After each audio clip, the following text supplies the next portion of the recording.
Peak ઉપર પહોંચી શકશે.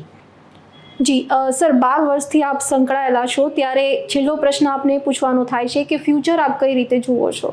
સ્પેસિફિક એન્જિનિયરિંગની વાત કરીએ તો કોઈ પણ એન્જિનિયરિંગ બ્રાન્ચ હોય એ બ્રાન્ચ જે છે એમાં ટ્રાન્સફોર્મેશન્સ હંમેશા આવવાના. તમે કદાચ 2000 યરથી ચાલુ કરો તો અલગ અલગ બ્રાન્ચનું વર્ચસ્વ અલગ અલગ સમયગાળા માટે હંમેશા રહેલું. આ એક સાયકલ છે. ક્યારેય કોઈ પણ એન્જિનિયરિંગ બ્રાન્ચ સારી કે ખરાબ નથી હોતી. અહીંયા હું મારો ફર્સ્ટ ક્વેશ્ચન લિંક કરીશ કે તમારો ઇન્ટરેસ્ટ શું છે એ તમે પહેલાં મૂકશો. તમારા ઇન્ટરેસ્ટ પ્રમાણેનું સ્ટડી કરશો, તમે વધારે સમય આપશો. તમે સારું શીખશો, સારા પ્રોજેક્ટ્સ બનાવશો અને પોતાની જાતને કોન્ફિડન્સ બનાવશો. એક વખત તમે કોન્ફિડન્સ હશો, then sky is your limit. As a teacher મેં મારા કરિયરમાં જોયેલું છે કે ઓર્ડિનરી સ્ટુડન્ટ હોય, એ ઓર્ડિનરી સ્ટુડન્ટને જો હું એક્સ્ટ્રા ઓર્ડિનરી લેવલે લઈ જઈ શકું તો એ મારી સફળતા છે. એઝ અ ટીચર જો હું એક્સ્ટ્રા ઓર્ડિનરી સ્ટુડન્ટ્સને એવું કહી શકું કે ભાઈ તમારી લિમિટ જે છે એ બિયોન્ડ સ્કાય છે, એને હું ઓપ્ટિમમ કોમ્પ્લેક્સિટીથી એક્સપોઝ કરું કે ભાઈ આજે શું છે કે શિક્ષક તરીકે વિદ્યાર્થીનું વર્ક મારે સ્વીકારી લેવું, એ ગમે તે વર્ક કરીને આવે, કે પછી મારે એમાં કોન્સ્ટન્ટ ઇમ્પ્રુવમેન્ટ એક્સપેક્ટ કરવું, આ મેટર કરે છે.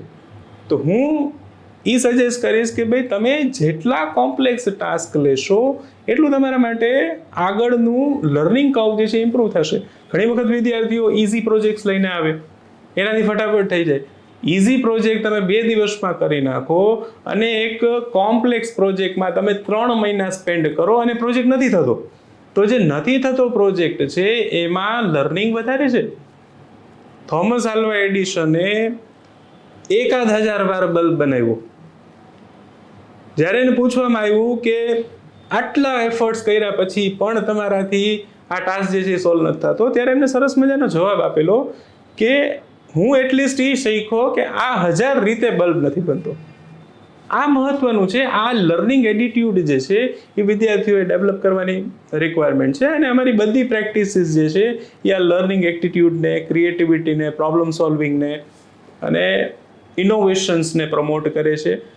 65+ IPRs ઇન્ટેલેક્ચ્યુઅલ પ્રોપર્ટી રાઇટ્સ માત્ર ને માત્ર ICT ડિપાર્ટમેન્ટે ફાઇલ કરેલા છે, ગ્રાન્ટ થયેલા છે ઇન્ડિયન પેટન્ટ ઓફિસ દ્વારા.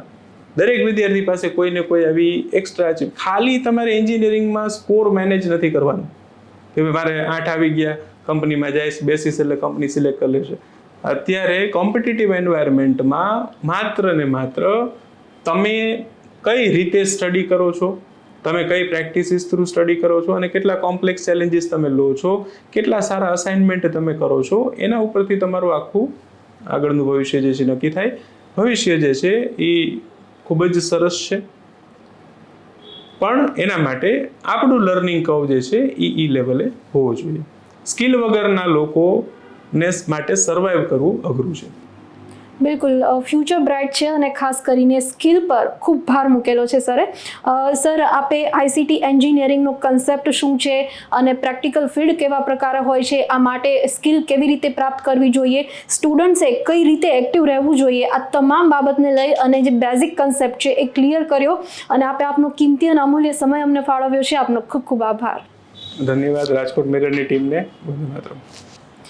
તો આ રજૂઆતમાં હાલ આટલું. ફરી એક નવા વિષય સાથે મળીશું. ત્યાં સુધી રજા આપશો. Good bye and take care.